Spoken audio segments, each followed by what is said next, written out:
সবাই বলে ভালো হয়ে যাও, কিন্তু কেউ বলে না আমার হয়ে যাও।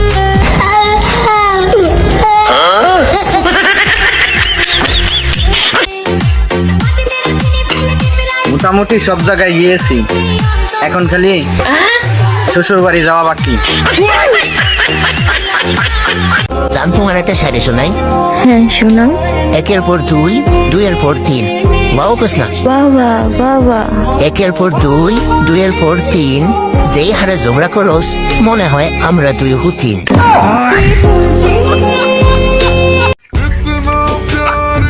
শুনো, কি? কাউরে বলবা না আমরা দুইজন পাগল।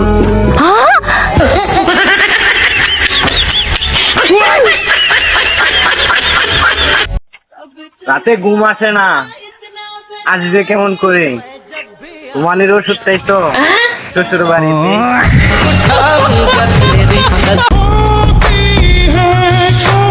টাকা আছে, ভালোবাসা আছে, কারণ মেয়েদের স্বপ্নে রাজকুমার আছে, রাজ্যকালী না।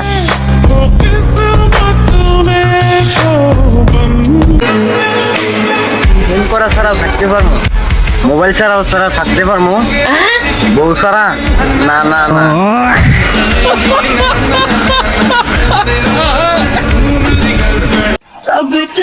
শুধু বিয়ে করার জন্য বেঁচে আছি, না হলে এত কষ্টের মাঝে মানুষ বাঁচে নাকি?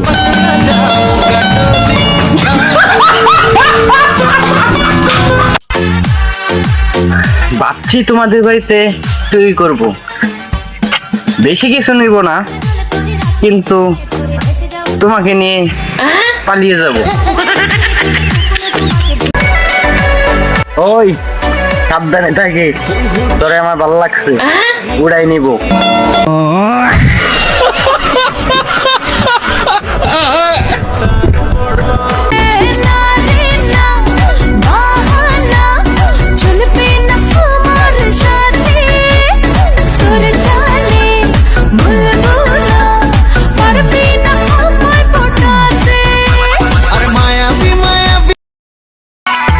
বোন, তোর তো অনেক বান্ধবী আছে, প্লিজ একটার সাথে সেটিং করাই দে আমারে।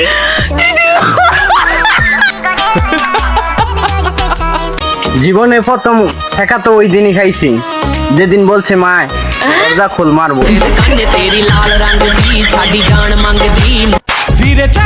না জানি কোন বাড়িতে আছে আমার ভবিষ্যৎ বউ, একটু সাবধানে রাখেন শাশুড়ি আম্মা, কারণ মেয়েটা আপনার হলেও বউটা কিন্তু আমার।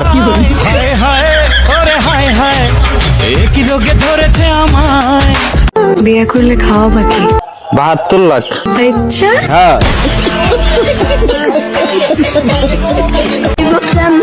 মেয়েদের কাছে আমার একটা প্রশ্ন, তোমাদের আম্মু যদি তোমাদেরকে দুইটা অপশন দেয়, এক মোবাইল নিবা, দুই জামাই নিবা, তাহলে আগে কোনটা নিবা?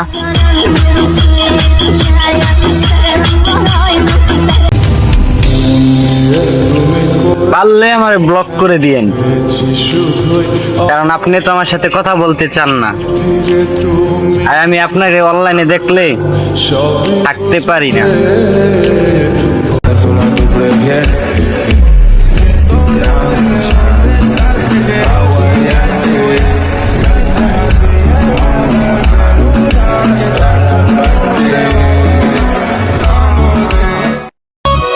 আমি কবি নই, তবে কাব্যের ভাষায় বলতে চাই, আই লাভ ইউ।